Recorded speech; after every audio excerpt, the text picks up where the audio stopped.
welcome. Well, Donald Trump was giving a speech to Whirlpool earlier today, and he had some interesting things to say. We're going to cover bits of that speech, especially the parts pertaining to medicine and prescription drugs. But there was also an ominous message that is a little disturbing, and we're going to discuss that too. So stay tuned for that. That'll be coming up, and we'll be discussing that in just a bit. As we've seen in this pandemic, the United States must produce essential equipment, supplies, and pharmaceuticals for ourselves.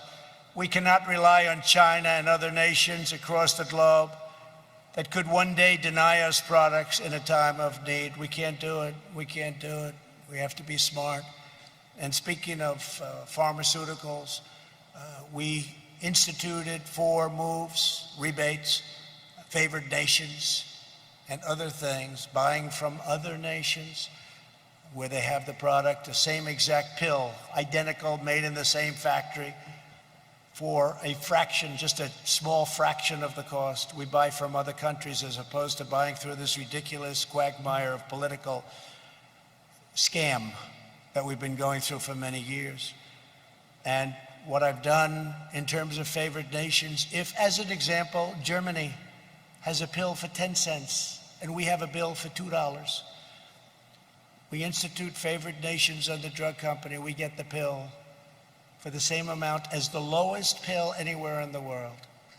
Anywhere in the world. And that could drop your price of pharmaceuticals, of drugs, prescription drugs, could drop your price 50, 60, 70%, maybe more than that. This is something.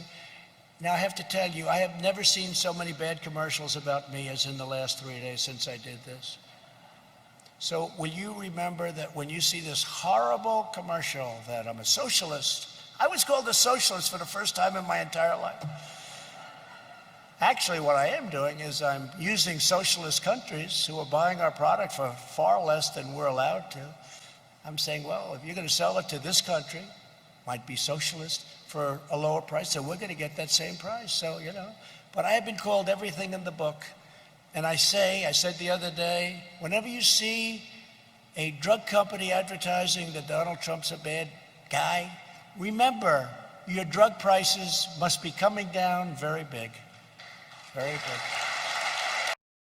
So that's awesome, right? For the longest time, people have been complaining about the cost of medication here in the U.S., and the necessity to have insurance to afford it, right?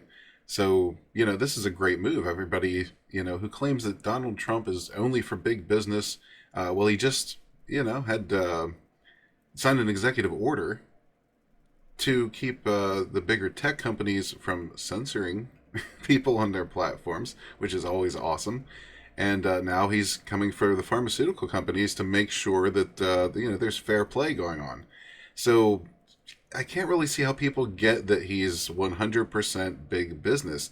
It seems like he's more on the side of the American people. There's common sense things that, policies involving business that I don't think a lot of people understand. And since they don't understand, a lot of times they see that as pro-big business. It's not always the case. A lot of times those policies need to exist in order to create fairness and to keep the people from being screwed over. So let's continue. We're reasserting American economic independence, and I've been doing that from the first day I came into office. To this end, a short time ago, I signed a new executive order to ensure that when it comes to essential medicines, we buy American. The executive order will require that U.S. government agencies purchase all essential medicines that we need from American sources. The executive order will also sweep away unnecessary regulatory barriers to domestic pharmaceutical production and support advanced manufacturing processes that will keep our drug prices low and allow American companies to compete on the world stage. We'll be able to compete on the world stage, but we're now going to have the lowest prices as opposed to by far the highest prices. I have people that I know that go to Canada. They go to Canada to buy drugs. To buy prescription drugs, they go there because the price is so much lower than the United States. And yet it's made by the same company, often in the same plant. It's a disgrace. And here again, this is something he's talked about from the very beginning of his presidency, since actually long before he took office, while he was still running for president, and that's bringing jobs back to America, manufacturing jobs especially, because they've all moved overseas, and we need jobs here in America to keep our people thriving. Now, this is the part where it gets a little bit more shady, a little more ominous. Let's listen to this. And the politicians allowed this to happen for many, many decades. You have people called middlemen. I don't know who the middlemen are. I don't know. They never say middle women, so they're politically not correct. But I've heard the term middlemen for a long time. They are so wealthy. They are so wealthy. Nobody has any idea who the hell they are, what they do. They make more money than the drug companies. You know, in all fairness, at least the drug companies have to produce a product, and it has to be a good product. But the middlemen, well, the rebate that I'm doing cuts out the middlemen and it reduces costs, and the money goes back to the people purchasing the drugs. So I have a lot of enemies out there. This may be the last time you'll see me for a while. A lot of very, very rich enemies, but they are not happy with what I'm doing. But I figure we have one chance to do it, and no other president's going to do what I do. No other president would do a favored nations, a rebate, a buy from other nations at much less cost. Nobody. So this part really struck a chord with me because it seems like he's perfectly aware that what he's doing is in fact dangerous. It's very dangerous for him to be doing this. Because, it wouldn't be the first time someone was disappeared for acting against, the agenda. And now we have a global agenda going on. It's global, man. If you think otherwise, you're blind and asleep. There's some big players moving big pieces. 24 hours a day, 7 days a week. There's always something going on. And it seems to me that... Trump might be the first president to come along in a long time who is not participating, not willfully going along with the world plan, with all the deceitful crap, that goes on in these governments. He made enemies from day one. All the things he spoke against, immigration is another one. There could be a reason why so many people, Republican and Democrat, were against building a wall. Take a look at what's been happening lately with, certain people being taken into custody and questioned about certain behaviors, certain businesses that might involve pizza or furniture items off of different websites. There's some disgusting things going on. And I'm starting to question now if maybe that's not why there were so many people against that border wall in the first place. Nobody in the political scene was on board with that. Take a look at this list that came out. Maybe this is why.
And there are a lot of unhappy people, and they're very rich people, and they're very unhappy.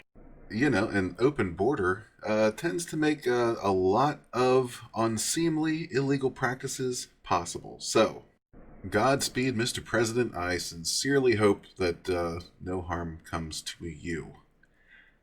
But let me know, everybody, ladies and gentlemen, what you think in the comments below. Yeah, this is a trying time for all of us. This has just been, wow, what a year. What a year. What a string of years, right? But this year, it just takes the cake. So yeah, chime in the comments below. If you're not yet a member of the gays community, please hit that subscribe button. Join us today. Love to have you. As always, thank you all very much for watching. Check out the links in the description below for awesome escapist entertainment products you may enjoy. And we'll catch you on the next one. Peace.